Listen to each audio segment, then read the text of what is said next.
pagi. Silakan. Monggo silakan duduk. Ya, apa ini? Gini Bu Christine, mau konsultasi soal observasi kelas. Nanti oh, kan, yang rencananya saya mau supervisi ya. Iya Bu, katanya kan pilih kelas 8. Oh, saya mau konsultasi gimana enaknya. Oh, boleh. Yuk. Nanti kelas 8-nya kelas 8 apa ini Bu Hesti? 8G Bu. 8G ya. Kebetulan kapan itu pelaksanaannya? Hari ini. Hari Kamis ini ya. Iya. Oke. Iya deh Bu Hesti, yuk kita bareng-bareng yuk. Kira-kira apa yang bisa saya bantu buat Bu Hesti ini? Nah, kira-kira nanti Bu Hesti kalau masuk kelas ini udah siap dengan anunya ya, senjatanya ya. Insya Allah. Senjatanya apa berarti Bu Hesti ini? Jelas buku dan materinya saya bawa Bu. Oh iya, desainnya juga sudah disiapkan ya. Sudah Bu. Nah, kira-kira apa yang mau Bu Hesti lakukan nantinya di kelas itu kan sudah buat gambaran gitu ya, buat desain pembelajaran. Kalau kita kan biasanya buat desain ya, atau istilahnya mungkin RPP kalau secara detail ya. Iya. Oke, kira-kira apa nanti yang menjadi tujuan yang ingin dicapai dari proses pembelajaran hari ini? Hari ini untuk kelas 8G itu masuk pada tema kondisi masyarakat pada masa penjajahan Bu. Tepatnya bab 4. Di bab 4 ya, Iya. masa penjajahannya Bangsa Barat. Bangsa Barat, oke. Materinya dari monopoli, kemudian kerja paksa, sewa tanah, sampai tanah paksa. Cuman saya inginnya satu hari itu bisa membahas satu tema, monopoli sama kerja paksa. Dan niatnya saya ingin menggunakan sistem debat. Oh gitu. Jadi Nah, nanti kenapa Bu Hesti kok pengen menggunakan debat untuk mencapai tujuan pembelajaran tadi ya? Berarti hari ini hanya tentang kebijakan monopoli sama tanam paksa ya? kerja paksa. Oh, kerja paksa, monopoli sama kerja paksa. Nah, kenapa Bu Hesti memilih pakai debat? Pertama, anak-anak itu belum mengenal sistem debat. Padahal nanti kalau pas SMA itu sangat dibutuhkan kan ya Bu ya, siapa tahu nanti bisa digunakan untuk lomba dan seterusnya. Jadi saya mengenalkan sistem debat. Nah, nanti dalam debat pro dan kontra. Nah, nanti biar melatih daya kritisnya anak-anak tentang kebijakan penjajahan. Mereka pikirnya kalau kebijakan selalu bersifat negatif ini, buruk ini. Nah, nanti dalam tema yang saya angkat ada dampak positif dari kebijakan diterapkan. Dan anak tahu, oh ternyata meskipun penjajahan itu banyak negatifnya, tapi setidaknya bangsa kita itu ada sisi positifnya dari adanya penjajahan tersebut. Nah, ini yang ingin saya tekankan di sini. Jadi tidak selamanya wah penjajahan ini selalu berdampak jahat terus gitu ya. Padahal dengan adanya ini kita mengenal beberapa kebudayaan yang nanti bisa menghantarkan bahkan sampai sekarang masih digunakan gitu. Berarti nanti pembentukan kelompok debat di kelas itu ada yang kelompok pro dengan kebijakan itu, ada kelompok yang kontra dengan kebijakan itu. Nah, untuk strategi pembelajaran yang mau dilakukan seperti itu, kira-kira apa yang ada di benak Bu Hesti kaitannya misalnya kekhawatiran Bu Hesti mungkin kira-kira nanti kendala apa ya akan mungkin muncul nanti apa kira-kira? Nah, kendalanya untuk masalah kelas 8G hampir sama seperti kelas lainnya. Yang aktif itu ya bisa dihitung gitu anaknya. Oh, nggak semua siswa aktif ya? Ya, saya takutkan nanti yang pasif itu tidak bisa mengikuti anak yang aktif.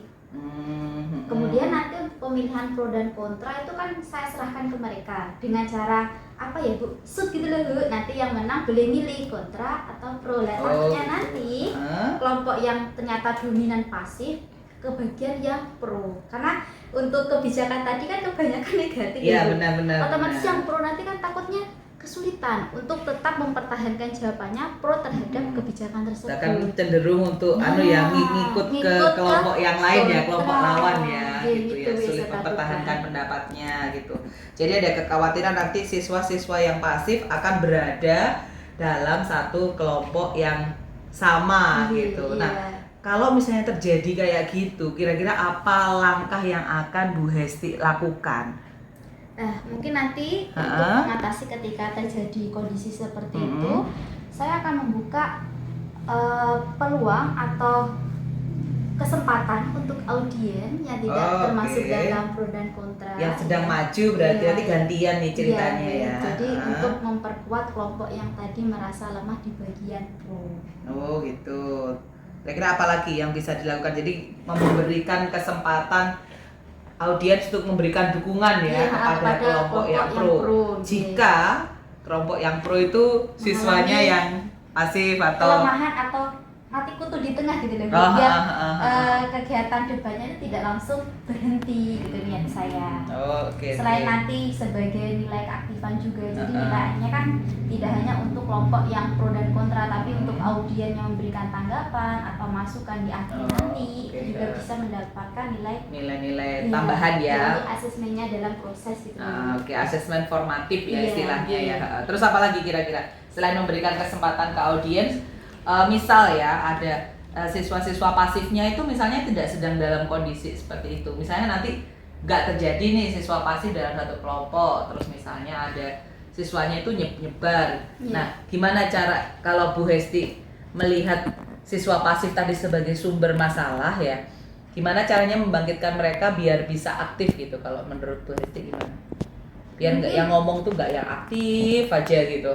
Mungkin nanti kalau biar merata saya kasih kesempatan di masing-masing kelompok pro maupun kontra untuk diskusi dulu gitu loh Bu. Nah, ketika mereka diskusi satu kelompok kan biasanya ada anak yang bagi, nanti kamu jawabnya gini, kan ada kadang anak kayak gitu lah, nanti biar pasif itu ikut ngomong meskipun berdasarkan diskusi dengan teman sekelompoknya, jadi nggak hanya satu yang dominan. Tapi terkadang kalau debat itu tetap sulit ya Bu ya, karena biasanya yang unggul itu yang punya semangat untuk bicara untuk ya, menentang lawan dan seterusnya, biasanya kayak gitu.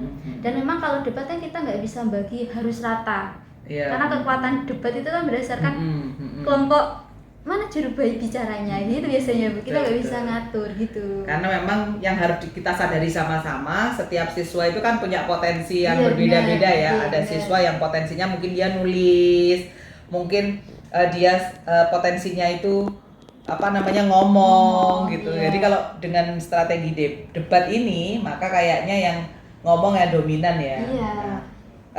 Mungkin nggak kalau itu misalnya dengan pembagian tugas yang lain gitu, memungkinkan apa enggak? Pembagian tugas pada saat diskusi kelompok, dalam distribusi tugas dalam kelompok itu nanti gimana nanti pada saat diskusi?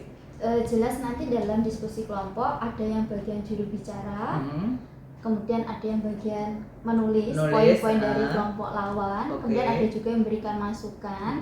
Tapi untuk yang pasif, kalau memang dia takut untuk berbicara, kan nggak mungkin kita paksa di hari pertama langsung jebret dia bisa gitu, nggak bisa ngomong gitu ya. Dan paling nanti kasih tugas untuk mencatat apa yang disampaikan oleh kelompok lawan, biar dia nanti sambil belajar di pertemuan berikutnya nanti kan dia bisa menjadi kelompok yang menambahi juga kan Bu ya untuk kebijakan berikutnya.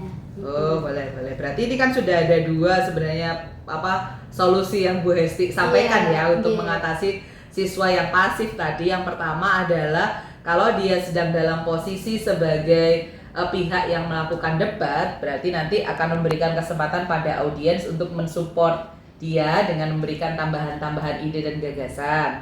Yang kedua, kalaupun dia misalnya dalam kelompok itu dia mungkin diberikan tugas ya, tugasnya nggak ngomong mungkin ya, tidak sebagai narasumber atau pembicara, tapi dia bertugas mungkin untuk notulen. Itu berarti masuk ke dalam penilaiannya juga kan, bisa dinilai juga ya. Hingga nanti diharapkan pada kelompok yang lain, pada materi yang lain atau kebijakan yang lain, nanti dia bisa memberikan masukan gitu.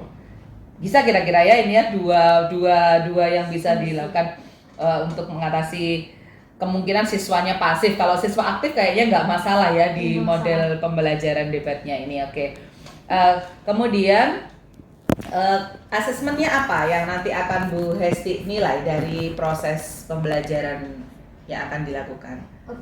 Yang pertama yang saya nilai adalah proses debatnya, dari masing-masing kelompok pro dan kontra dalam mempertahankan jawaban. Tapi yang saya nilai juga nggak hanya mempertahankan berdasarkan keegoisan, tapi berdasarkan data yang dia dapat itu loh Bu. Jadi nggak sembarangan ngomong gitu kan. Dia ngomong A karena memang ada alasannya kayak gini. Nah, saya juga nilai. Dan yang kedua, berarti isinya ya? Iya, isinya. Kontennya, Terus berikutnya. Yang kedua, kelengkapan dalam menyampaikan pendapatnya dia. Nanti kan setiap kebijakan itu dengan poin-poin inti dari kebijakan yang berkaitan, baik yang dampak positif maupun yang dampak negatif. Kalau positif kan berarti mengarah ke pro, dan negatif berarti mengarah yang kontra. Maka biasa ibu itu juga saya cek. Kalau dia hanya bisa nyebutin satu, gitu ya. Untuk misalnya dampak negatif, padahal dampak negatifnya kan harusnya banyak gitu nah, ya. itu juga saya lihat. Kemudian yang ketiga, nilai keaktifan dia.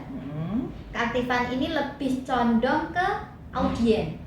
Atau yang tidak terlibat dalam proses debat itu. Iya benar, itu juga saya nilai. Kemudian yang terakhir, ini nilai yang setelah proses selesai, bentuk kerja, ya bentuk kerjanya itu kan tabel Bu. Oke. Nah, itu saya cek lagi. Karena dalam tabel itu tidak hanya dampak positif sama negatif. Produknya yang atau hasilnya ya, iya, tabelnya itu. Hasilnya di bawah itu juga saya nilai. Karena di dalamnya itu kan pokoknya nggak hanya 2 Bu. Ada nama kebijakan, terus asal negaranya dari mana, terus tokoh yang terlibat dalam kebijakan itu siapa, terus isi kebijakan, pelaksanaan kebijakan, itu juga saya cantumkan di tabelnya. Cuma nanti untuk fokus debatnya kan lebih ke dampak positif dan negatif.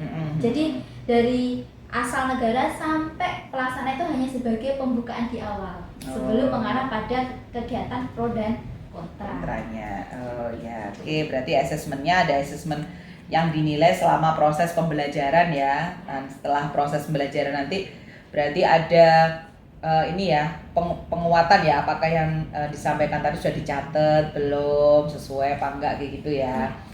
Ya terus kemudian kira-kira nanti saat saya masuk di kelas mendampingi Bu Hesti, kira-kira apa yang harus saya lihat dari proses pembelajaran itu yang Bu Hesti ingin saya lihat, saya fokuskan. Apa di bagian pendahuluannya, di bagian intinya pada saat debat, atau di bagian penutupnya, atau di bagian mana dari misalnya dari inti itu bagian mana sih? Saya pengen Bu Christine nanti fokus ya melihat saya saat proses seperti ini, tolong saya dibantu untuk apa gitu, mungkin apa yang pengen Bu Hesti minta dari saya? Fokusnya dalam kegiatan debatnya Bu. Oke. Saya nanti berharap dalam proses debat nanti kayak sebagai penengah di antara dua kelompok. Jadi ketika ada sesuatu hal yang masih kurang belum disampaikan, nanti saya sampaikan. Kemudian poin utama dari kegiatan ini sebenarnya di pengaruhnya tadi yang seperti saya bilang di awal. Itu yang di buku itu kadang kurang dijelaskan secara detail mengenai pengaruh positif dari kegiatan kebijakan penjajahan bangsa barat. Tapi lah untuk ketentuan, pelaksanaan itu biasanya di buku kan sudah ada ya. Ya, tinggal positifnya. Anak-anak bisa ngembangin nggak dari bacaan yang mereka baca. Karena di buku itu kan kadang tidak menyimpulkan ini loh dampak positifnya, kan enggak. Anak-anak menganalisis sendiri, oh dari kegiatan ini ternyata pengaruhnya ini. Ada loh gitu. Nah, gitu. Mungkin yang mereka masih bisa lihat sampai dengan saat ini ya. Ya benar. Saya ingin menggiring anak itu ke arah analisis di situ. Secara tidak langsung bisa menyimpulkan sesuatu yang tidak tertulis dalam buku. Jadi dia bisa mengembangkan apa yang dia pikirkan dari literasi ya. Dari literasi yang dia baca. Berarti nanti diharapkan dia bisa mengembangkan ya pola pemikiran, bisa kemana-mana, melihat ke kenyataan sekarang seperti apa. Ada kan kalau kehidupan sekarang kan sebenarnya juga merupakan dampak positif dari kebijakan pada masa itu kan ada ya pasti ya. Mungkin disitulah nanti kepekaan sosialnya akan muncul. Nah berarti saya fokusnya nanti akan melakukan pengamatan pada proses debat, bagaimanakah reaksi anak-anak gitu ya, bagaimana Bu Hesti memberikan pelayanan agar proses debat ini bisa berjalan dengan lancar gitu ya. Saya fokusnya di situ ya, di bagaimana proses debat itu akan berhasil. Nah ya, kira-kira kalau menurut Bu Hesti berapa persen nih? Apa yang Bu Hesti gambarkan nih, kira-kira apa dari kelas yang akan Bu Hesti masuki hari ini di kelas 8G, kira-kira apa gambarannya? Yang pertama saya tidak berharap sampai 90% itu ya. Karena kemarin saya tanya anak-anak, sudah pernah debat anak-anak? Belum sama sekali. Ini sesuatu yang baru ya. Makanya saya ingin mengenalkan. Jadi kalau nanti misalnya sampai 60% gitu ya. Ini kelas pertama kan ya. Saya sudah senang. Gitu. Apalagi tadi saya lihat di grup kelas, anak-anak yang aktif itu ternyata ternyata izin ikut parade drum band. Oh gitu. Itu. Ini jadi masalah juga nantinya ya. Makanya kemarin kan anaknya bilang, Bu, saya besok ikut lomba. Heeh. Ya nggak apa-apa, tapi mau debat. Ya nggak apa, nanti pertemuan berikutnya kan masih bisa. Iya tapi kan Bu, padahal kan mereka yang aktif itu biasanya bisa menghidupkan kelompoknya, malah kehilangan lah itu. Jadi saya hari ini ya 60% itu sudah senang. Sudah bagus Iya ya. benar. Karena ada beberapa siswa yang izin ya. Iya. Ya baik Bu Hesti, nanti di kelas saya akan mencoba untuk fokus pada apa yang Bu Hesti ingin saya lakukan dalam kegiatan observasi kita, yaitu untuk proses debat. Tingkat keberhasilan proses debat itu di kelas 8G kira-kira akan seperti apa gitu ya Bu Hesti, dengan tantangannya tadi siswanya ada yang pasif gitu, siswa-siswa yang aktif, ada beberapa tadi yang mengikuti kegiatan di luar SMP 3, dan juga asesmen yang nanti akan Bu Hesti ambil ya dari sini. Oke, ini kita sepakat untuk ini Bu Hesti. Kira-kira bagaimana hasil pembicaraan kita hari ini? Kira-kira saya menolong enggak ini? Menolong. Gitu ya. Karena saya juga butuh bantuan untuk apa ya, menggiring anak itu biar bisa menganalisis sesuatu yang tidak tertera dalam buku gitu kan. Biasanya kan anak kan bergantung, Bu, di buku nggak ada. Nah itu yang ini saya rubah. Karena nggak semua buku kan bisa menunjukkan langsung ini caranya kan, nggak gitu lah. Itu saya ingin ngajarin anak-anak kayak di situ biar analisisnya ya setidaknya daya kritisnya meningkat gitu. Oke, siap. Nanti saya akan mendampingi Bu Hesti di kelas. Saya akan berfokus pada proses debat sehingga Bu Hesti nanti akan bisa mendapatkan gambaran bagaimana strategi ini diterapkan di kelas. Kira-kira hal yang perlu diperbaiki yang mana, hal yang sudah bagus yang mana gitu ya Bu Hesti, sehingga nanti untuk kalau ini hasilnya sesuai dengan yang Bu Hesti harapkan, maka di kelas-kelas berikutnya Bu Hesti bisa menggunakan strategi pembelajaran ini, gitu kan ya? Iya, benar. Harapannya seperti itu. Ya udah, siap Bu Hesti. Saya akan membantu Bu Hesti hari ini dalam proses pembelajaran di kelas, tapi saya tugasnya hanya mencatat ya Bu Hesti ya. Saya nggak ngikut-ngikut loh nanti ya. Jadi saya membantu Bu Hesti untuk bisa membuat pemetaan di kelas seperti apa, dan yang Bu Hesti inginkan bagaimana proses debat itu bisa berlangsung dengan baik di kelas yang sudah Bu Hesti pilih untuk hari ini. Ada lagi Bu Hesti yang mau disampaikan? Sudah cukup, Bu. Oke, gimana rasanya? Lega ya ada yang bantu kan? Ada tempat untuk sharing. Oke, ya mudah-mudahan pembicaraan kita pada pagi hari ini bisa bermanfaat. Saya bisa memberikan bantuan kepada Bu Hesti untuk bisa memetakan kelas. Terima kasih Bu Hesti buat waktunya, terima kasih untuk kedatangannya, terima kasih untuk kepercayaannya kepada saya. Mudah-mudahan kerjasama kita ke depannya jauh lebih baik lagi. Amin. Terima kasih. Salaman dulu Iya. dong. Terima kasih. Sama-sama. Mau kembali ini ya? Teruang dulu. Oh iya, terima kasih Bu Hesti. Iya, Oke. sama-sama.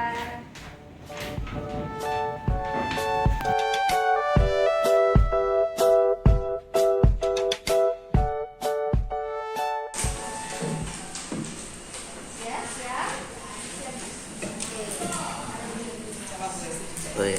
Assalamualaikum warahmatullahi wabarakatuh. Waalaikumsalam warahmatullahi wabarakatuh. Selamat pagi, sudah berdoa? Belum.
kebijakan yang diterapkan oleh Van den Bos. Isi kebijakannya sebagai berikut. Penduduk wajib menyerahkan 1/5 tanahnya untuk ditanami tanaman wajib dan berkualitas ekspor. Tanah yang ditanami tanaman wajib bebas dari pajak tanah. Waktu yang digunakan untuk pengerjaan tanaman wajib tak melebihi waktu untuk menanam padi. Apabila harga tanaman wajib setelah dijual melebihi besarnya pajak tanah, kelebihannya diambil penduduk. Kegagalan panen adalah tanggung jawab pemerintah Belanda. Penduduk dipimpin pribumi dalam pengerjaannya pegawai Eropa sebagai pengawas pemungut pengangkut. Penduduk yang tidak memiliki tanah wajib melakukan kerja wajib selama 66 hari dan diupah.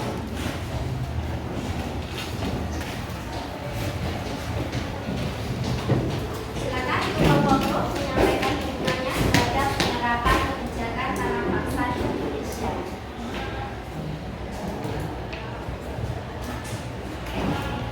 Silakan. Oke, jadi di tanam paksa ini itu maksudnya dapat mendorong adanya sistem digital karena orang-orang ini menemukan tanam paksa. Menanam ini tidak terlepas dari dengan adanya sebuah sistem pembelajaran hak terhadap rakyat yang dijajah. Jadi jadinya itu pengetahuan rakyat tentang pembebasan atau kemerdekaan ini muncul dan berkembang. Jadi rakyatnya juga nggak cuma pulau-pulau menerima dirinya tuh ditindas gitu sama Belanda. Jadi dia itu kayak ada keinginan rasa mau berjuang gitu. Jadi ini dampak positif dari kebijakan tanam paksa. Jadi itu mendorong adanya sistem liberal yang sampai sekarang itu masih dipakai. Oke, dari pernyataan kelompok pro, kelompok kontra silakan menanggapi.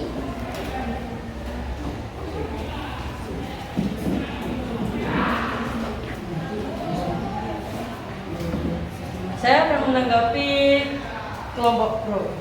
Benar itu mendukung, bisa mendorong sistem liberal ya, itu di masyarakat Indonesia sejak zaman itu. Tetapi di atas itu ada yang kelaparan karena bayarannya yang sangat murah, menyebabkan tidak bisa memenuhi kebutuhan mereka untuk membeli makanan pokok dan seperti itu. Terus kan itu bisa mendorong, kita sudah tahu apa tanaman-tanaman di internasional yang laku itu apa aja.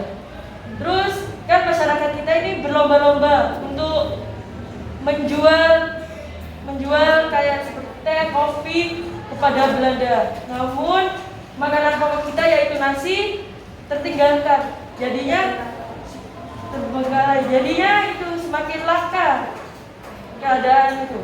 Sekian, terima kasih.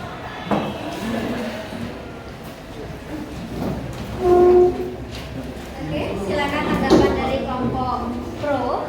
Intinya dari penyampaian kelompok kontra dia menyatakan jika dari tanam paksa yang tadinya petani bisa menanam banyak padi tergantikan oleh tanaman ekspor.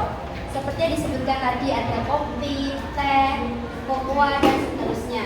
Sehingga yang tadinya kita bisa makan nasi dengan banyak menjadi berkurang. Akhirnya kan dampaknya akan melibat ke banyak bidang, misalnya kemiskinan dan seterusnya. Nah, kira-kira dari tanggapan dari kelompok kontra, untuk kelompok pro silakan menyampaikan feedbacknya. Oke, masih diskusi ya? Audiens boleh bantu, boleh mendukung kelompok kontra, boleh membantu kelompok pro, silakan.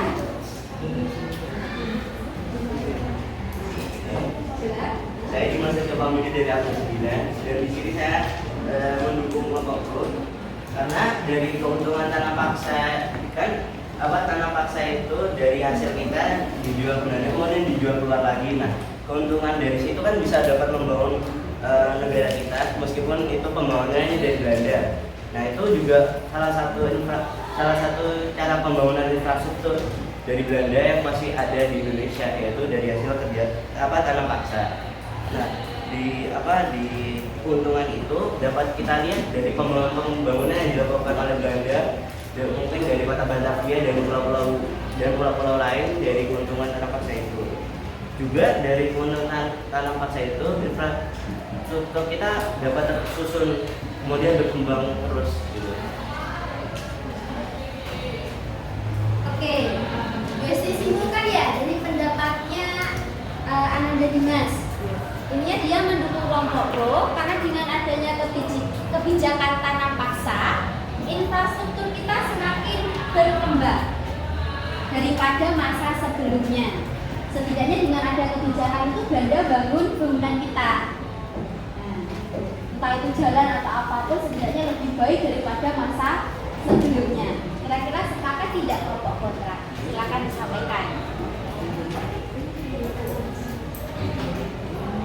Apakah kelompok pro sudah mau menanggapi lagi untuk memperkuat pendapat dari saudara Dimas?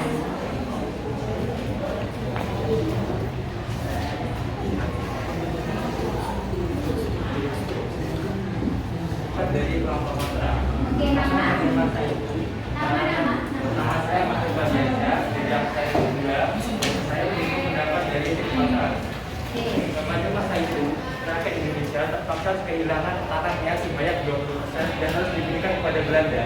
Hal ini akan berdampak pada hasil panen dari negara kita, yang artinya negara kita tidak bisa memaksimalkan hasil panen yang akan dia panen pada masa panennya, sehingga menjadi kurang optimal apabila kita sedang berpanen gitu.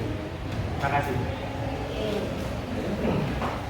Jadi untuk mengaitkan dengan pendapat Dimas ya biar terhubung, benar infrastruktur kita makin diperbaiki. Cuman kan untuk kepentingan Belanda. Lah dampaknya apa? Hasil panen kita turun, bukan hasil panen tanaman ekspor, tapi tanaman pokok. Sepakat apa tidak? Kelompok pro silakan. Tadi saudara Dimas juga boleh nanggapin lagi. Oke. Saya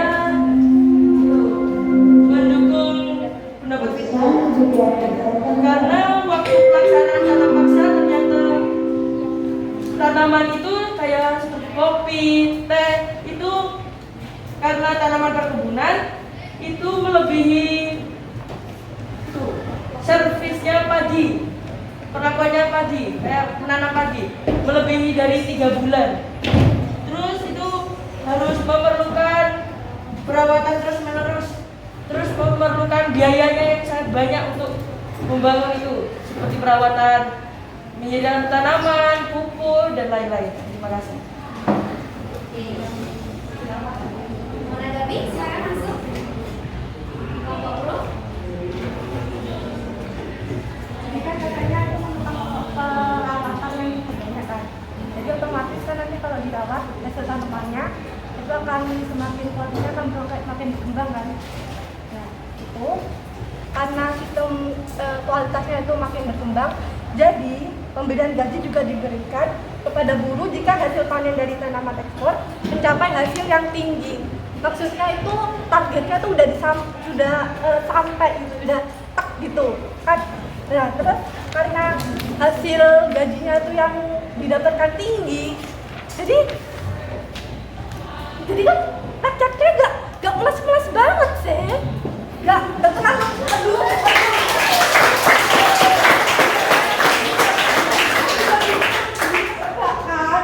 jadi ya kayak ada untungnya gitu.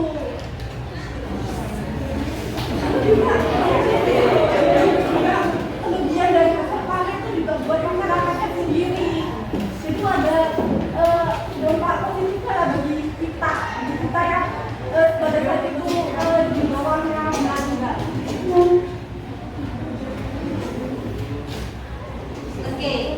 Untuk kelompok kontra, apakah yang disampaikan kelompok pro? Ini Desti jelaskan ya.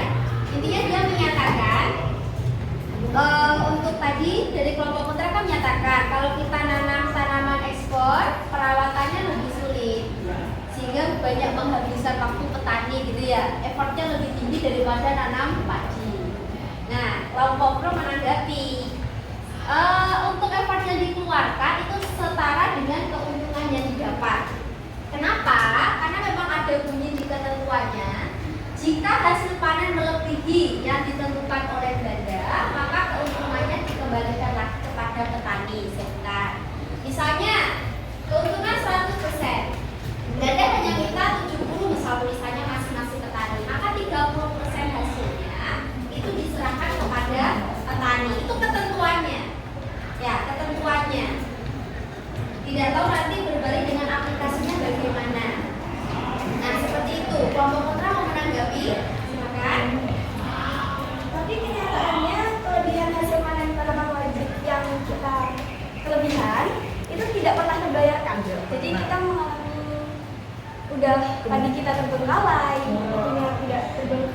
tidak pernah dibayarkan, jadi semakin unik. Oke. Kelompok pro sudah paham dengan penyampaian dari kelompok kontra? Ayo, kelompok pro bagaimana sudah? Oke, masih diskusi. Silakan audien yang ingin memberikan argumennya. Bebas. Mau condong kemana? Silakan. Tadi ada 2 anak yang memberikan pendapatnya bagus. Yang lainnya, ayo coba. 2 anak tadi membantu lagi ya nggak apa-apa. Tapi harus konsisten ya. Kalau yang awalnya pro ya harus sampai akhir pro. Begitu pula sebaliknya. Ayo silakan. Kenapa saya mengambilnya di aksi 2006? Saya menunjuk kelompok pro karena pada saat itu rakyat Indonesia itu mulai mengenal teknologi yang dalam memudahkan di hal pertanian, sektor pertanian, dan itu juga memudahkan kita hingga saat ini, yang dimana teknologi itu setiap tahunnya semakin berkembang. Oke. Jadi pendapat dari Aulia, dia mengaitkan dengan perkembangan teknologi. Setidaknya dengan adanya kebijakan tanam paksa, kita tahu cara perawatan tanaman ekspor. Kalau tadi kan servisnya katanya sulit ya, otomatis Belanda itu juga bekali kita dengan teknologi yang lebih maju dibandingkan masa sebelumnya. Sepakat atau tidak? Nah, silakan. Jadi kan katanya hasilnya tuh nggak dikasih di Indonesia kan. Nah, kalau dipikir-pikir ya, kita kan sama-sama nggak tahu, kita sama-sama nggak hidup di masa itu kan. Kalau dipikir lagi, kalau gaji kan dia nggak bisa mulai kebutuhan ya. Sedangkan dia kan butuh makan butuh uang. Let's say kalau butuh uang itu dari gaji, nah dia nggak digaji. Terus dia dapat makan dari mana? Kalau dia nggak makan kan dia pergi, siapa yang kerja sama Belanda itu? Belanda mau nakon sendiri gitu. Iya, mau nakon sendiri.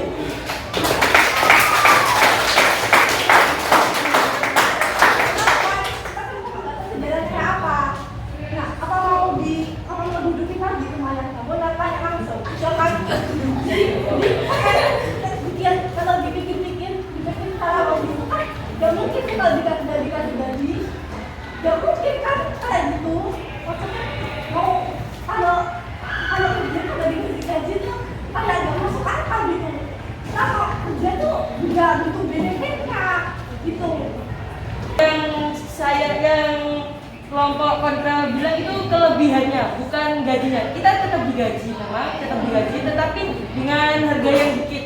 Maksudnya kelebihan, seperti kelebihan 30%-nya itu tidak dibayarkan, tetap diambil dari Belanda, tapi tidak dibayarkan, sama aja. Misalnya kita itu mengasihkan itu hasil panennya itu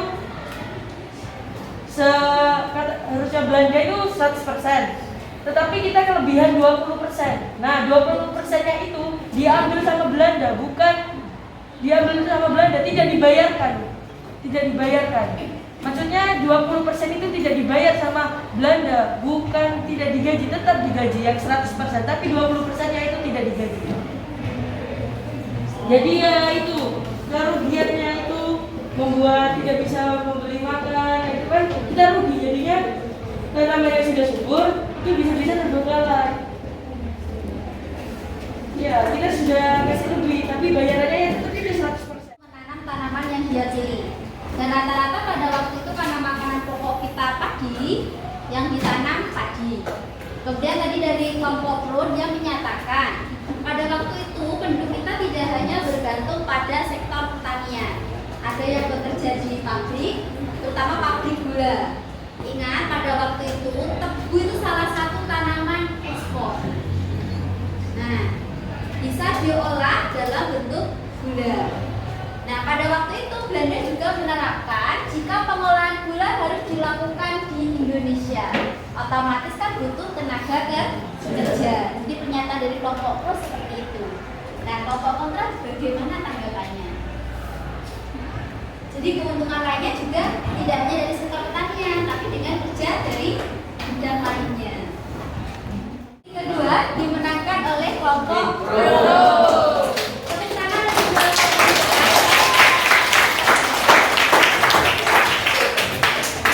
sudah bagus dibandingkan kelompok sebelumnya 8 hari Pak. Saya akui daripada di sesi awal-awal kan ya, ini lebih menjurus. Meskipun tadi pendapatnya menggebu-gebu ya, nggak apa-apa. Kita boleh mempertahankan argumen kita selama itu benar dan tidak menyakiti orang lain. Itu yang paling penting. Etika kita dalam menyampaikan pendapat.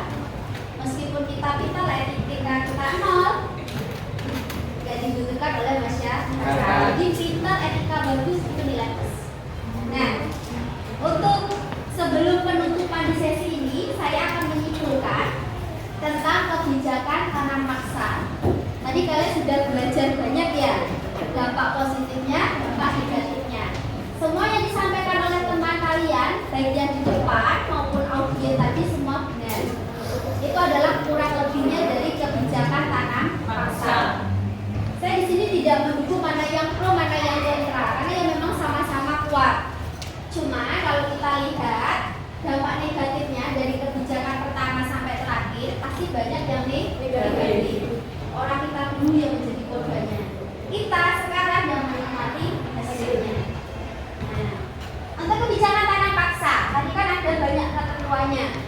Cuma dari semua ketentuan yang diterapkan bandara, ya kan, itu tetap melanggar ketentuan. Misalnya tadi yang diminta berapa tanah? 1/5. Kenyataan yang diminta adalah setengahnya, bahkan lebih. Makanya kita tidak bisa menanam tanaman pokok. Semuanya ditanami tanaman ekspor. Nah, terus kemudian tadi ada ketentuan yang menyatakan jika mengalami kerugian, kalau disebabkan oleh faktor alam, misalnya bencana alam, itu akan menjadi tanggung jawab Belanda. Tapi kalau karena kemalasan petani kita yang mengganti rugi petani kita, kenyataannya baik kemalasan atau karena bencana alam yang tanggung jawab tetap petani. Nah, kerja enggak? Kerja enggak punya tanah disuruh apa? Ketentuannya kan bekerja selama seumur padi 66 hari kalau tidak salah ya. Kenyataannya lebih. Kita sama kayak kerja paksa. Itu adalah beberapa kelemahan dari kebijakan tanam paksa. Dampaknya apa? Nanti ya kemiskinan, kelaparan, kematian yang meningkat, penyakit yang beraneka ragam. Jadi kalau kalian lihat di Google, di buku orang kita dulu kan kelihatan banget tulang rusuknya. Kenyataannya kayak gitu. Buat makan aja sulit. Yang biasanya buat makan ternak sekarang dulu bisa jadi itu makanan kita. Sampai segitunya untuk bertahan hidup. Untuk kelebihannya tadi disampaikan oleh kelompok bagus. Kalau tidak ada tanam paksa, kita tidak akan berada pada fase masa kebangkitan nasional. Karena memang adanya politik etis. Kalau kalian tahu fakta unik dari politik etis, yang mencetuskan politik etis itu adalah Van der Venter. Dia orang Belanda. Berarti orang Belanda nggak suka Belanda, bukan orang kita. Kenapa kok dia menentang? Karena dia mendukung liberal. Kalau liberal kan ya mendukung kebebasan individu. Belanda kan sudah ngambil banyak dari kita, masa Belanda nggak ngasih kita apa-apa? Makanya tercetus juga politik. Belanda nolak nggak awalnya? Nolak. Tapi karena banyak dikritik oleh negara lain, akhirnya diterapkanlah politik etis, irigasi, edukasi, transmigrasi. Cuma dari 3 penerapan ini nanti Belanda juga ngambil politiknya, politik keuntungan. Misalnya penerapan transmigrasi, benar penduduk kita dipindahkan, tapi dipindahkan ke wilayah Belanda yang butuh tenaga kerja. Mudah kan? Tapi Belanda untung. Salah satunya bisa dipindahkan ke Sumatera, bahkan kalau sampai sekarang ada yang sampai di luar negeri.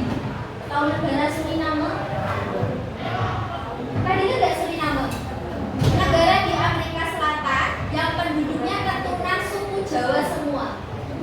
Jadi orang kita dipindah ke sana. tadi, tapi bukan bagian transmigrasi tapi emigrasi. Nah, sudah tahu ya? Itu dari kebijakan itu. Kemudian irigasi, benar dibangun aliran atau pengairan air. Cuman airnya dialirkan ke perkebunan ganda yang butuh air, tidak untuk penduduk pribumi. Kemudian edukasi, benar dibangun sekolah, tapi yang boleh bersekolah tadi hanya orang bangsawan. Sedangkan kita dulu mayoritas adalah rakyat biasa, tidak bisa sekolah. Tujuannya apa? Kenapa kalau diambil bangsawan? Nanti Belanda ininya setelah lulus kerja kembali ke Belanda dengan gaji yang murah. Tapi alhamdulillah ya, Sutomo dan kawan-kawan tidak tergiur dengan jabatan dan gaji. Menentang Belanda, membentuk organisasi membela kemerdekaan di Taat Konstitusi. Bayangkan kalau dulu Sutomo dan kawan-kawan tergiur dengan iming-iming Belanda, kita belum merdeka. Nah, dari kebangkitan nasional ini nanti kita akan menuju yang namanya peristiwa Sumpah Pemuda. Jadi itu menggunakan dari tanam paksa. Jadi ada plus, ada minus. Ada yang tanyakan untuk kebijakan tanam paksa? Oke, untuk berikutnya nanti kita akan belajar tentang fase kebangkitan nasional. Sutomo dan kawan-kawan. Terima kasih untuk hari ini. Untuk akhiri tangan dulu.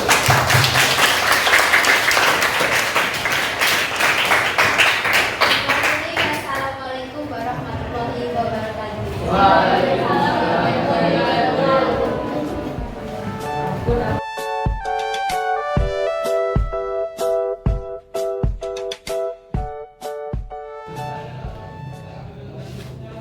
Bu Christine melanjutkan fokus pendampingan kali ini. Siap. Ini kan kita sudah masuk di fokus pendampingan terakhir. Ya. Ketika tadi Bu Christine sudah menyampaikan banyak hal yang luar biasa dari proses ini, tiba saatnya Bu Christine akan melakukan percakapan bersama rekan sejawat sebagai bentuk rangkaian observasi supervisi klinis, dan kali ini adalah pasca observasinya. Siap. Monggo untuk prosesnya nanti Bu Christine bisa mencermati melalui banyak hal, yaitu yang pertama nanti dipersilahkan jenengan itu menyampaikan tujuan kenapa kok harus ada rangkaian pasca ini. Jadi tujuan yang dimaksud adalah sebagai rangkaian utuhnya gitu ya, monggo dikomunikasikan tujuan percakapannya, kemudian monggo juga disampaikan pula dari rangkaian ini teman untuk mengungkapkan banyak hal yang dirasakan gitu ya, sesuai dengan yang ada di lembar itu ya Bu Christine ya. Dan serta juga monggo diberikan feedback dari analisa Bu Christine yang kemarin lihat. Kemudian dari analisa itu terakhir nanti diidentifikasi tentang perencanaan area pengembangan yang akan dilakukan oleh rekan sejawat khususnya dalam waktu dekat. Jadi boleh yang menyangkut tentang proses pembelajaran ke depan atau pengembangan diri, misalnya mengikuti semacam pelatihan atau apapun yang mendukung ke depan penerapan implementasi kurikulum merdeka ataupun pembelajaran diferensiasi dan seterusnya. Waktu dan tempat monggo dipersilahkan untuk Bu Christine melanjutkan percakapannya. Saya duduk untuk menganalisa saja. Siap, Bu Pur. Terima kasih. Terima kasih Bu Pur untuk waktu yang diberikan. Baik, kami akan memulai untuk percakapan. Kebetulan Bu Hesti ini adalah sama-sama guru IPS Bu Pur. Nah, Bu Hesti ini bergabung dengan SMP 3 kurang lebih berapa tahun? Sekitar 2-3 tahunan ya. 3 tahun pelajaran ini. Sehingga kami sama-sama belajar. Bu Hesti belajar ke saya karena saya sudah duluan di sini. Sedangkan saya belajar dengan Bu Hesti karena lebih kekinian, Bu. Jadi cara menyentuh anak-anak itu Bu Hesti jauh lebih bisa berkomunikasi karena bahasanya nggak terlalu jauh Bu ini yang digunakan. Sementara kalau saya kan agak jadul. Nah, saya dengan Bu Esti makanya saling belajar dengan segala kelebihan dan kekurangan kalian masing-masing. Nah, pada proses kemarin yang sudah dilakukan, kami sudah ngobrol, gitu ya Bu Esti ya. Kita sudah ngobrol untuk, saya biasanya manggilnya Mbak Hesti ya. Monggo. Iya. Jadi kita sudah ngobrol tentang apa yang akan Bu Esti lakukan di kelas, yang akan Mbak Esti lakukan di kelas waktu itu, yaitu Mbak Esti akan mencoba untuk menerapkan salah satu model pembelajaran, yaitu dengan debat ya, pada strategi debat.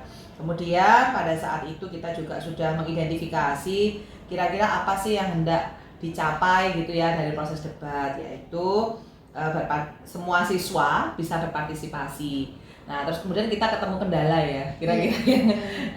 Kendalanya adalah bahwa Bu Esti ini khawatir nih, ada kekhawatiran gimana nanti untuk murid yang pasif gitu, gimana caranya bisa dia berperan aktif dalam proses pembelajaran gitu. Nah, kemudian dalam proses berikutnya, dalam komunikasi kita, dalam diskusi kita itu kan ada strategi-strategi yang mau kita lakukan ya, rencana-rencana yang mau dilakukan. Misalnya kita mau memberikan peluang kepada siswa yang pasif dengan memberikan tugas misalnya sebagai notulen, pencatat gitu ya. Nah, kemudian pada saat pelaksanaan di kelas 8G kemarin ya, di kelas 8G saya sudah menemani Bu Hesti, Mbak Hesti untuk di kelas. Nah, kira-kira ya apa yang Mbak Hesti rasakan saat proses pembelajaran itu dilakukan di kelas gitu. Nah, gimana kalau yang Mbak Hesti rasakan? Kalau yang pertama untuk kelas 8G, karakter anaknya kan sebenarnya asik semua tuh Bu. Dalam artian gak bisa dikekang untuk serius gitu loh Bu. Ada kalanya kita ya bercanda dulu, baru nanti serius lah. Dalam sesi debat kemarin itu kan baru pertama kali. Saya sebelum menerapkan itu kan saya tanya ke anak-anak, sudah pernah apa belum pakai cara debat dalam pembelajaran? Belum pernah Bu, sama sekali belum pernah gitu kan. Ya sudah, untuk materi ini kan ada 4 kebijakan untuk mempersingkat waktu juga, kita berdebat ya gitu. Gimana Bu caranya? Akhirnya saya di awal tuh yang ngajarin, nanti sistemnya kayak gini. Nanti dalam kelas itu dibagi 2 kelompok, ada pro dan kontra. Oh iya Bu. Nah, di situ saya sudah menduga Bu, kayaknya nanti kalau yang dominan tuh anak-anak yang pintar ngomong. Ya, biasanya kan kayak gitu. Saya sudah kayak gitu. Nah, yang diam ini gimana ya biar dia bisa ikut berpartisipasi meskipun tidak harus banyak ngomong seperti yang pintar ngomong tadi gitu kan. Akhirnya kemarin saya beri solusi kalau yang pasif tugasnya sebagai notulen. Terus nanti kalau semisal diskusinya nge-freeze atau berhenti sementara gitu kan, saya ngambil partisipasi dari anak yang tidak mengikuti debat di depan. Nah, ternyata hasilnya berjalan lancar. Artinya tanpa saya memilih ini kamu yang bagi sebagian notulen gitu ya. Anak-anak itu sudah mengidentifikasi kayak temanku ini. Oh, potensi temannya sudah bisa sudah bisa digambar sendiri oleh oleh temannya ya. Tanpa saya harus membagi notulen, kamu bicara itu mereka sudah bisa mengidentifikasi kelebihan dan kekurangan temannya dan tidak memaksa. Artinya benar tebakan saya, oh nanti kalau debat kelompok ini, oh yang menonjol 2 anak ini. Beneran. Yang lainnya nulis. Nah, ketika dalam perdebatan kan biasanya terbagi kelompok pro dan kontra. Terkadang anak itu kan ketika mengeluarkan pendapat bisa mematikan teman lawan, tapi teman lawan itu tidak mau mengalah biasanya kan ya Bu. Itu kan menghentikan diskusi. Akhirnya saya lempar ke anak-anak yang tidak debat di depan dan berhasil. Meskipun hanya 3 atau 4 anak yang kelihatan menonjol, yang lainnya tuh cuman pengen mengungkapkan tapi belum berani. Lah itu masalah saya. Kadang saya sudah menekankan, ayo coba belajar ngomong, gak apa-apa salah dipikir belakangan, penting kalian berani mengajukan argumen gitu. Dan alasan simpel mereka langsung diceletuk, namanya anak SMP kelas 8 ya Bu. Saya belum bisa menyusun kalimatnya Bu, takutnya nanti bulet, jadinya gak paham teman-teman. Nah itu masalah yang mereka hadapi. Jadi kadang mereka tuh sudah punya jawaban tapi belum berhasil diungkapkan. Menyampaikan, Iya, ya. jadi mereka tuh masih mumet untuk menyusun Menyusun kalimat kalimat. iya, padahal saya tidak mempermasalahkan meskipun mereka tidak memakai kalimat yang baku gitu. Tapi itu sesuai. ketakutan untuk kelas 8G. Memang dari yang hasil refleksi Mbak Esti ya dalam proses di kelas 8G, dalam pengamatan aku di kelas ya, pengamatan saya di kelas itu memang benar tuh, berarti proses identifikasinya Bu Hesti ke anak-anak gitu. Saya sependapat tuh dengan pendapatnya Mbak Esti ya, bahwa memang masih ada yang ini apa namanya susah gitu ya, memang susah untuk menyampaikan pendapatnya, mereka susah. Tapi ada hal-hal yang cukup kuat dari apa yang sudah Bu Hesti lakukan di kelas. Kekuatannya itu adalah murid-murid sudah bisa berbagi peran di dalam ya kan ya. Jadi apa yang Bu Hesti khawatirkan sebelumnya itu di kelas sudah bisa untuk diatasi melalui proses pembelajaran. Paling tidak dengan adanya pemilihan, misalnya memilih debatnya, itu berarti Bu Hesti kan sudah bisa tuh membantu anak-anak untuk belajar mengidentifikasi, oh kekuatan temannya di bidang apa sih, kekuatan saya apa begitu. Dan mereka kayaknya saling pengertian ya, satu sama lain bisa mengerti. Saya melihat di kelas itu kemarin lihat tuh anak-anak, oh ya ngerti lah, oh di bagian nanti kamu yang bagian ini ya menyampaikan materi presentasinya, mungkin yang tidak terlalu banyak untuk menjawab pertanyaan. Nah sementara yang aktif-aktif itu bagian jawab pertanyaan kayaknya gitu ya, benar ya, tentang distribusi peran di dalam proses ya, di dalam kelompok ya gitu. Itu kalau menurut Bu Hesti sendiri, dari proses yang sudah dilakukan di kelas 8G, terus kemudian sudah ada pembagian peran, kemudian sudah ada saling pengertian di antara teman-teman dalam kelompok itu, adakah sesuatu yang pengen sebenarnya Bu Hesti kembangkan gitu, yang pengen apa sih yang pengen dikuati lagi gitu? Mungkin tidak di kelas itu, mungkin di kelas-kelas yang lain, apa yang Bu Hesti punya gambaran gitu, apa yang Mbak Hesti pikirkan apa gitu? Saya pengennya ya target saya ke depannya anak-anak itu lebih berani untuk menyampaikan argumennya gitu loh Bu. Apapun jawabannya gitu kan. Jadi kalau saya biasanya menekankan hanya sebuah kata-kata, nggak apa-apa, jangan takut salah, kayaknya itu masih belum menyentuh mereka. Jadi saya kayak masih mikirnya gimana caranya biar mereka tuh berani gitu ya, menyampaikan tanpa memikirkan nanti jawaban saya salah atau benar. Itu sampai sekarang masih saya cari-cari gimana caranya, nggak hanya berupa ucapan mungkin, atau mungkin saya dekati, atau saya suruh ke depan, atau mungkin menyampaikan dulu ke saya, nanti saya translate pakai bahasa saya sampai berpikiran seperti itu. Kadang anak itu kan hanya menyampaikan intinya, kalau panjang lebar gitu kan mereka masih belum lah itu. Kadang misalnya kayak kemarin 8G bahasanya Yaskur ya membahas tentang anak kos itu loh Bu. Sewa kos, sewa tanah. Sebenarnya saya tahu maksudnya, cuman dia belum bisa merangkai kalimat sehingga teman-temannya masih bingung, apa hubungannya sama kebijakan sewa tanah dengan kos-kosan gitu ya. Akhirnya saya menjelaskan lagi Bu ke teman-temannya itu. Akhirnya teman-temannya, oh maksudnya Yaskur gitu, benar juga ya. Sekarang kan kita mengenal sewa, kalau gak ada kebijakan itu kan berarti kita nggak mengenal sewa tanah atau sewa bangunan atau sewa kos-kosan gitu. Jadi sama satu lagi kayaknya kemarin ya tentang apa juga, Ciko, saya ingat itu Ciko. Baik karena sama, oh iya yang belakang ya. Iya, kenapa kok pakai uang, nggak pakai hasil panen? Kemarin kan materinya tentang sejarah Bu. Dimana ketika kebijakan sewa tanah, yang tadi sebelum sewa tanah kan bayar pajaknya pakai hasil panen. Tapi ketika masa sewa tanah kan pakai uang. Nah saya nyeletuk itu, karena kan spontan tuh ya pertanyaan yang diajukan Mbak Esti ya. Sebenarnya sudah saya sudah karena apa kira-kira gitu ya. Saya suka mengajak anak-anak itu menganalisis sekitar itu loh Bu. Nggak hanya terpaku pada ada yang buku gitu. Karena kalau kayak saya lihat itu materi kelas 8 ini dibuka terlalu simpel gitu Bu. Padahal ada terkadang poin-poin penting yang harus mereka tahu. Nah makanya saya nyeletuk itu, mancing-mancing aja lah. Kenapa kok pakai uang, nggak pakai hasil panen?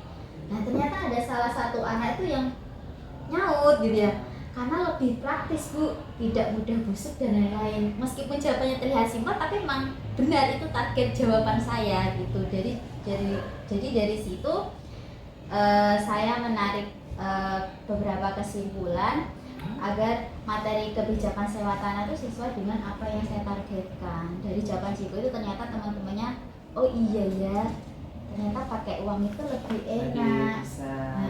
Terus saya nyeletuk sambil bercanda, coba weh simpan di dompetmu 2 tahun, 3 tahun busuk tak? Enggak Bu, palingan hilang buat jajan. Jadi anak-anak gitu Bu kalau di 8G itu anaknya.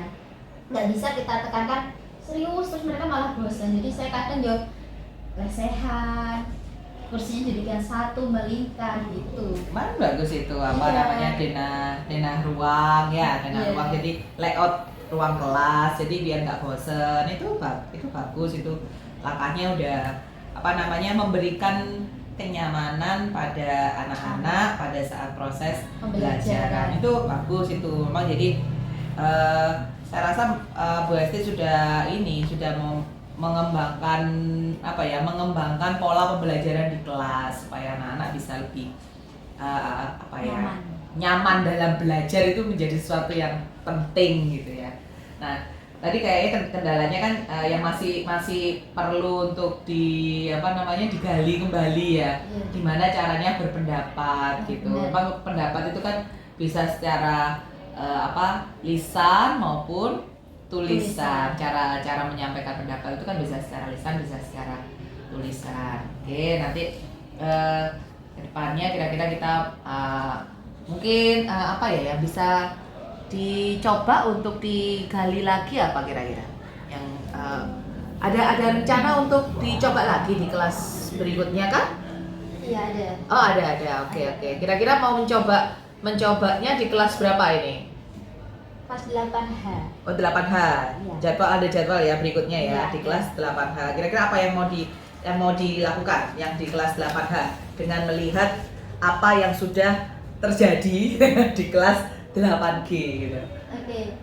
Untuk 8H saya awalnya melihat kelas itu cenderung pasifnya lebih tinggi atau lebih dominan. Oh ini tantangannya lebih tinggi ya, lebih berat besar. awalnya Oke. ya Bu, karena kan kebiasaan kalau setiap saya mengajar gitu, misalnya kalau di 8G saya hanya menyampaikan 1 kali gitu ya, di 8H itu harus 2 kali baru gitu. mereka paham. Makanya ketika saya menerapkan debat ini saya tidak berprospek tinggi hasilnya bagus gitu ya, yang penting mereka mengenal atau pengalaman baru gitu ya. Ternyata pas saya terapkan di hari pertama, waktu nyoba ya. Iya. Nah, setelah itu kan nyoba 1 kali ini. Iya. Di hari apa yang percobaan pertama untuk proses pengembangannya hari itu? Selasa. Oh di hari Selasanya. Oke, hari Oke. Selasa Hmm. jam 1 sama 2 pas masih pagi sih Bu. Hmm. Ternyata hasilnya di luar ekspektasi saya. Oh iya. Iya. Oke. Kalau 8G di awal-awal itu kan masih kelihatan pasif karena masih baru belajar ya Bu, gimana caranya mempertahankan jawaban, gimana cara tetap mempertahankan dia meskipun kelompok pro, karena kalau penjajahan itu yang paling sulit saya akui memang kelompok pro, karena kan dia harus mengambil sisi baik dari kebijakan tersebut, karena kan biasanya sudah tertanam di otak anak-anak itu kalau kebijakan Penjajahan itu jahat. buruk ya, identik tik-tik gitu apa ya. baiknya gitu Apa ya. baiknya penjajahan Nah, gitu ya. itu termasuk target saya dalam kebijakan ini, mengambil sisi positif dari kebijakan tersebut. Biar anak itu yang tadinya sudah tertanam di SD lah penjajahan jahat, ya memang jahat ya, tapi setidaknya ada sisi hal baiknya baiknya. gitu. Saya mencoba di situ. Yang bisa diambil ya. Di situ. Nah, ketika di 8H 2 kelompok, kalau saya lihat karakter anaknya ya sama kayak 8G, ada yang dominan 3, satunya lemah gitu ya. Ternyata ketika presentasi bagus Bu. Ketika iya bagus pas hari pertama itu. Padahal saya di awal itu hanya mengasih aba-aba saja. Memberikan apa? Nanti di sini gini-gini, kamu harus gini. Oke Bu, siap. Ternyata bagus. 2 kelompok itu sama-sama tidak mau mengalah. Meskipun masih mempertahankan pendapatnya gitu ya. sudah ya waktunya sudah mau habis ganti sesi dulu, enggak Bu, saya enggak mau jadi kelompok yang kalah, saya harus mempertahankan. Maka mereka itu sampai cari referensi lainnya untuk mendukung jawabannya itu. Meskipun pada akhirnya ya tetap ada kelompok yang menang dan yang kalah, tapi mereka kayak puas gitu di 8 hari itu hari pertama. Jadi saya di sini belajar kayaknya ekspektasi saya yang di awal yang turun itu nggak selamanya kayak gitu ya. Kadang anak itu ada unggul di mapel ini misalnya atau materi ini, ada yang lemah di materi ini, itu memang benar. Saya kira dengan adanya debat untuk materi ini mereka akan lemah, ternyata enggak. Mungkin karena suka dengan sistemnya juga kali ya. Dengan proses pembelajaran yang ditawarkan gitu, ya. Karena memang 8H itu beberapa anak senang ngomong. Oh, Meskipun berarti ngomong itu kan menjadi kekuatannya 8H. ya, 8H berani untuk menyampaikan pendapat Nah, ya, lebih berani dibandingkan 8G. 8G gitu. Kalau 8G tantangannya. misalnya ada 6 anak gitu ya. Di Di 8H 8H itu ada 10 lah. Oh, Kayak gitu perbandingannya misalnya. Ah. Jadi lebih banyak dibandingkan 8G ternyata. dalam berani menyampaikan pendapat. Yang tadi tujuannya kan memang jadi catatan gimana ya caranya anak itu bisa berpendapat kan gitu tadi ya. Meskipun kemenonjolan itu tampak sih untuk 8H. Artinya ya anak-anak itu, tapi setidaknya lebih banyak dibandingkan 8G. Oke. Dan untuk prosesnya pembagian peran itu juga saya tidak menuju. Mereka Sudah sendiri ya sudah bisa mengidentifikasi. belajar untuk mengidentifikasi Iya. temannya. Jadi kita maju ke depan tuh ya anak yang pasif itu sudah bawa kertas sama bolpen. Udah siap untuk Iya. menjalankan Jadi, perannya. Tanpa saya suruh mereka sudah bisa bagi. Berarti untuk yang kelas awal sama kelas pengembangannya juga sama ya, anak-anak Iya, sudah sudah. tahu dengan apa namanya petunjuk dari guru, arahan dari guru, dari Bu Hesti, maka anak-anak itu punya inisiatif ya untuk Sendiri, berbagi iya. peran sudah. Gak ada yang protes ya itu ya. Nggak ada. Mereka kayaknya sadar diri dengan kemampuan masing-masing. Iya bagus gitu itu, ya. bagus itu. Benar. Eh, Cuma masalahnya sama kayak 8G.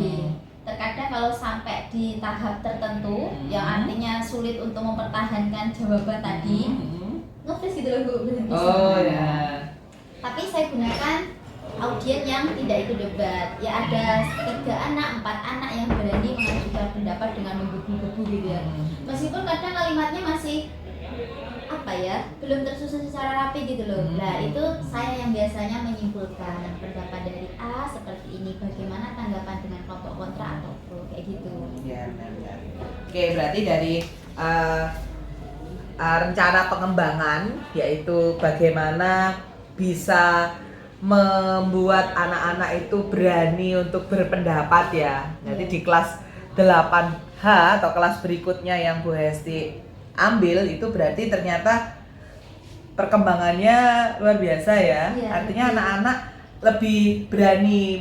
Mungkin mereka belajar dari kelas sebelumnya, mungkin mereka ngobrol dengan gimana ya kemarin gimana mungkin ya gitu ya. Kemudian mereka akhirnya memacu dirinya, mendorong dirinya untuk dia bisa aku harus berani gitu ya, menjadi sesuatu yang penting. Itu luar biasa banget itu Bu Hesti, anak-anak sudah berani. Makanya kemarin waktu saya masuk di 8H yang kedua sebelum rapat ya. Iya sebelum rapat. Jadi saya juga melihat anak-anak. Tapi waktu saya masuk sih anak-anak kaget. Hah? Ada Bu Christine, ada ketakutan mungkin ya. Bukan gurunya, jadi dia agak takut. Hah? Ada aku di syuting. Dia ketakutan. Tapi terus kemudian mereka relax ya. Kan kemarin juga iya paginya kan juga Bu Hesti melakukan ayo kita adu dulu yuk nge-refresh. Apa yang dilakukan tuh kemarin yang di kelas 8H itu pengembangannya? Pakai apa namanya? Pakai tepuk. Iya, tapi biar fokus. Karena Iya. itu kalau jam pertama, kedua kan habis mood. Biasanya kan ada yang lari ke kantin ya fokus nyari ayam geprek lah apa lah, saya bingung gitu ya. Jadi kayak gitu buat latih fokusnya. Iya, tapi juga menghindari kederdekan. Iya, Kok kederdekan, ada iya. guru lain ada di kelasnya pakai acara di syuting, jadi mungkin juga rodok derdek ya, anak yang Iya. beda gitu. Biasanya yang masuk Bu Hesti sendiri, kok itu tiba-tiba ada guru lain. Ya itu bagus, itu ada melatih apa anak-anak yuk fokus. Kemarin tepuk 1 gitu ya. Iya, tepuk tangan 2 kali, 3 kali. Tepuk paha ya. Sampai saya kaitkan dengan akar matematika. Jangan Bu, belajar IPS ini Bu. Jangan. Jadi anak 8 hal itu kalau sama saya apa ya? Bukan hanya kayak guru sih Bu, kayak lebih ke kakak atau teman gitu. Iya. Tadi komunikasinya kan jaraknya nggak jauh ya.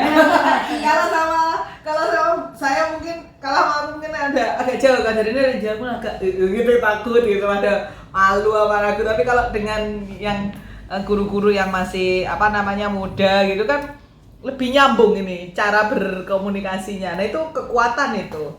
Kekuatan untuk kan penting ya di dalam kelas itu untuk menyamakan frekuensi. Ya, menyamakan frekuensi sehingga gurunya ngomong apa aja si murid kan pasti bisa ini lebih mudah untuk menangkap informasi yang disampaikan gitu. Kalau dengan yang senior atau guru-guru yang sudah sepuh itu kan biasanya memang susah itu ya memang tidak semuanya, tapi kan cara kita berkomunikasi ke anaknya kan beda. Itu kekuatan yang harus selalu dikembangkan oleh Bu Hesti, itu potensi yang luar biasa, bahasanya nyambung ya. Tapi kemarin juga nggak jadi teman juga, nggak jadi maksudnya teman tanpa penghargaan kan juga enggak ya. Jadi mereka tahu lah bagaimana caranya mereka ngobrol dengan guru. Saya lihat seperti itu kemarin. Nah kalau dari tingkat kepuasannya nih gimana nih, puas nggak dengan penggunaan strategi ini? Bu Hesti puas nggak dengan strategi ini bisa mendorong untuk anak bisa berpendapat, terus kemudian mendorong anak untuk bisa berperan aktif sesuai dengan kemampuan mereka. Seberapa nih tingkat kepuasannya Bu Hesti? Saya di awal menerapkan debat ini nggak berharap 100% sih Bu, jujur, karena kan memang pengalaman pertama. Iya. Jadi ketika sudah mencapai 70 atau 60 gitu saya sudah senang. Artinya anak-anak sudah tahu, sudah ada pengalaman. Misal nanti kalau di kelas 9 ada guru yang menerapkan, mereka tidak kaku lagi. Apalagi di SMA biasanya kan sering diterapkan kayak gitu. Itu tujuan saya sebenarnya. Kemudian kalau dari segi presentasi, untuk dari asesmennya ya, catatan asesmen yang Bu Hesti lakukan diambil ya. Itu untuk 8G boleh lah Bu, 65%. Oke. Untuk 8H 70. Naik dengan 5%, ini bagus tuh. Nggak berharap sampai 90 sih, karena itu tadi ketika mereka berargumen itu, kalau kita pahami penerapan debat secara benar ya, soalnya kan argumentasi mereka didukung dengan literasi atau literatur yang mereka baca, sumber-sumber akurat. Tapi karena ini untuk anak SMP ya kita tidak bisa menuntut ini sumber dari ini nih. Ya mereka menyampaikan atas apa yang mereka lihat, apa yang mereka alami, apa yang mereka baca dari buku di sekolah aja.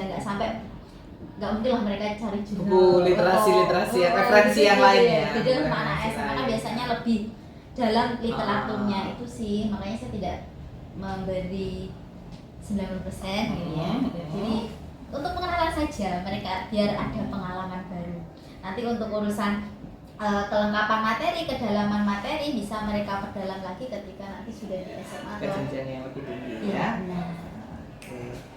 Wah ini luar biasa, ini saya belajar dari Bu Hesti ini. Saya belajar dari Mbak Hesti, saya juga harus iya benar, saling belajar ya Pak. Harus belajar, saya ini harus belajar untuk bisa mencoba dengan model debat ya, yang di luar dari kebiasaannya di luar kebiasaannya kita terapkan di kelas. Saya akan mencoba kayaknya harus di kelas yang saya ampuh, kayaknya harus di kelas 7 ya. Kalau Bu Hesti memulai di kelas 8 kayaknya saya harus memulai di kelas 7 nih. Dari awal nih biar ketika kelas 8 Bu Hesti ngasih materi debat mereka bisa debat gitu ya. Biar berkelanjutan, oke? Mungkin ada lagi yang mau disampaikan? Sudah? Sudah? Iya, itu yang masih jadi kendala saya juga. Ya, dalam proses pembelajaran kita selalu belajar.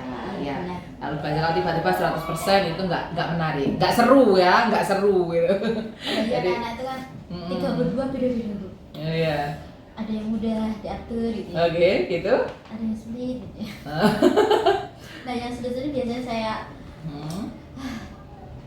dekati dengan lebih dibandingkan yang pintar. Lebih private ya, Iya, lebih benar. masuk ke ngobrol secara individu. Kadang ada yang iri sih. Oh ya? Saya kok gak dijelaskan secara lebih kayak itu gitu. Kadang ada kayak gitu. Ya kan kemampuannya beda-beda nak. Kadang untuk menghindari kecemburuan itu ya sampai saya terapkan. Ayo yang sudah selesai, sudah benar, ajari yang belum bisa. Kayak kemarin yang materi ekonomi, yang tentang diagram sektor Bu, saya kan menerapkan 2 sektor, 3 sektor, Oh, 4 iya. sektor. Nah anak-anak yang pintar-pintar atau yang punya kemampuan lebih itu ya pemahamannya, dia langsung finish Bisa 4 langsung. sektor. Nah yang masih lemah itu kan menunggu waktu yang lama. Nah biar tidak menimbulkan kecemburuan tadi, nah yang sudah itu tak suruh bantu yang belum bentuk kelompok itu. Dan alhamdulillah itu berhasil Bu. Oh, gitu Misalnya ya? Izzat, dia Ah. bisa merekrut 3 kalau nggak 4 anak yang bisa setor ke Oh, jadi dia tutor sebaya jadinya ya. Benar, lah ya di situ ya untuk menghilangkan tadi dan juga untuk mendekatkan hubungan mereka dan berhasil. Kan kadang ada anak itu yang paham penjelasan gurunya, ada yang paham. Lebih mudah dengan temannya. belajar sama Karena kalau sama temennya bisa bercanda kan Bu, iya. bisa otok-otokan, bisa apa gitu. Saya serahkan yang penting nanti ke saya beres gitu. Dan alhamdulillah berhasil. Jadi selain mengurangi beban saya juga Iya. bisa untuk meningkatkan kemampuan si anak tadi juga. Oke. Terima kasih ya Bu Esti sudah berbagi. Sudah berbagi. Mudah-mudahan kedepannya kita bisa kolaborasi ini ya, kolaborasi lagi, kita bisa ngobrol lagi. Sekiranya saya bisa bantu Bu Esti ya, monggo. Kalau misalnya Bu Esti pengen ngobrol tentang Bu, saya pengen kayak gini deh Bu, kayaknya saya pengen gini. Kalau kita diskusi sebagai rekan sejawat, saya siap untuk belajar dari Bu Esti. Dan kalau sewaktu-waktu saya ikut masuk, bolehin ya. Iya benar. Kalau jangan Juga anak itu lumayan banyak gitu. kalau misalnya aku sewaktu-waktu masuk kelas, saya pengen tahu belajar dari Bu Esti lagi nerapin kayak gini deh gitu, aku pengen tahu gitu. Kayak kemarin kan yang aku penasaran nih gimana ya kondisinya debat tuh kayak apa kayak gitu kan. Jadinya saya punya gambaran nanti kelas 7 kayak gini gitu. Mungkin lebih sederhana caranya kayak gitu ya. Kompleksnya agak lebih kompleks kelas 8, kompleks lagi kelas 9. Mungkin tuntutan dari indikator untuk pencapaian yang diinginkan kayak gitu. Oke, terima kasih banyak Bu Esti sudah mempercayakan saya untuk bisa ngobrol, bisa berbagi. Terima kasih ya, saya bisa belajar juga dari Mbak Esti. Mudah-mudahan ke depan hubungan kita jauh lebih mesra lagi. Anak-anak itu. Anak-anak masih belajar nih saya. Oke, terima kasih Bu Esti untuk sesi pagi hari ini.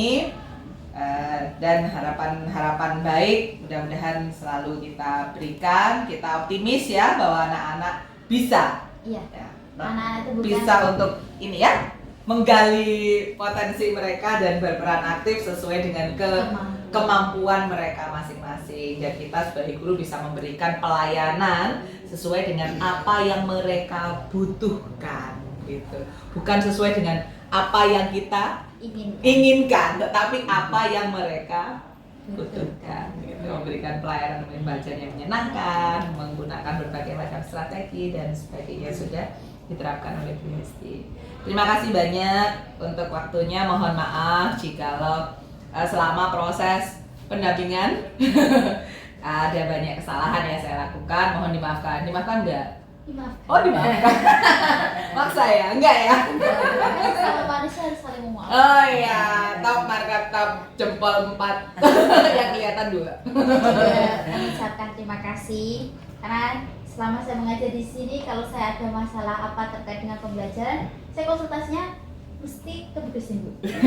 Karena kan sesama IPS juga. Iya, Terus sama. pengenalan ke anak-anak kan jauh lebih senior daripada saya. Jadi saya mesti konsultasi, Bu, kalau misal materi ini saya terapkan kayak ini, enak gak Bu? Terus biasanya kita juga apa ya, menerawang kira-kira nanti masalah yang dihadapi apa, solusinya apa, itu kita diskusikan. Ngobrol, Iya. Atau kadang ada beberapa materi, saya kan emang basicnya sejarah tuh Bu, jadi geografi, ekonomi, sosial itu ya masih belajar. Nah dengan beliau saya belajar. Menang lahir dulu. Yang padahal saya suka ekonomi, akhirnya saya tertarik dengan ekonomi. Meskipun dengan terpaksa juga. Saya suka gitu kan. Harus bisa kalau guru SMP. Iya, karena demi tuntutan ya. anak-anak juga Iya, ya kan. benar. Kita Saya kan belajar ingin untuk mengenalkan mereka ekonomi yang menyenangkan, geografi yang menyenangkan. Oke, terima kasih Bu Esti untuk waktunya. Dan saya kembalikan ke Bupur, monggo Bupur. Oke, terima kasih Bu Esti sudah membantu CGP saya. Pengalaman luar biasa ini saya tadi tertarik ketika Bu Christine di akhir percakapannya ada keinginan untuk ikut menerapkan Bu Christine. Sudah luar biasa Bu Christine. Namun saya izin ingin menyampaikan umpan balik, bukan berkaitan dengan Ibu, tetapi bagaimana tadi Bu Christine menyampaikan hasil evaluasi rangkaian proses supervisi klinis dalam bentuk coaching gitu ya. Nah, di mana tadi dari catatan saya apa yang menjadi indikator dalam rangkaian pasca observasi dengan cara menanyakan yang sudah dilakukan juga sudah disampaikan dengan baik. Rekan sejawat sudah menyampaikan apa yang dia rasakan, mencoba membangun refleksinya, baik sudah mengidentifikasi dari hasil yang sesuai harapan maupun yang akan diperbaiki ke depan. Demikian pula juga Bu Christine sudah menyampaikan catatan-catatan Bu Christine sendiri dari hasil observasi yang intinya jelas bukan karena asumsi, tetapi berdasarkan data dan pengamatannya. Oleh karena ini adalah sesuatu yang luar biasa, tentunya juga akan berdampak pada rekan sejawat untuk mengembangkan proses-proses selanjutnya. Dan di akhir pula disampaikan apa yang akan dikembangkan, kan begitu. Walaupun mungkin kemarin rekan sejawat sudah melakukan ketika mengajar di kelas yang jadi sasaran observasi, ada gambaran nih pengalaman belajar saya begini. Coba kalau ketika di kelas lain. Nah, dan rupanya dalam catatan beliau yang disampaikan ke Bu Christine bahwa ada peningkatan, kalau sebelumnya tadi 65% menjadi 70%, dan tentunya nanti ini mungkin juga akan terus dikembangkan. Demikian pula nanti ketika Bu Christine sendiri gitu ya akan mencoba menerapkan pada siswa dimulai dari kelas bawah, agar mungkin ini akan menjadi sebuah kebiasaan ketika berdebat, belajar berdebat tidak hanya berfokus pada pembahasan materi pelajaran, mungkin ketika mereka suatu saat harus terjun di masyarakat, mereka sudah tahu aturan-aturan yang harus mereka lakukan. Terima kasih Ibu, matur nuwun Bu Christine, sudah cukup luar biasa proses ini, dan pada jenengan khususnya mungkin karena ada aktivitas lain bisa kembali ke aktivitas berikutnya. Saya akan melanjutkan sesi akhir dari proses pendampingan ini bersama Bu Christine. Matur nuwun, tidak bermaksud kusir gitu Bu. Karena tahu betul pasti ada kesibukannya. Terima kasih Bu, matur nuwun sangat. Terima kasih ya Mbak Esti. Salaman dulu. Oke, terima kasih Bu. Terima kasih banyak.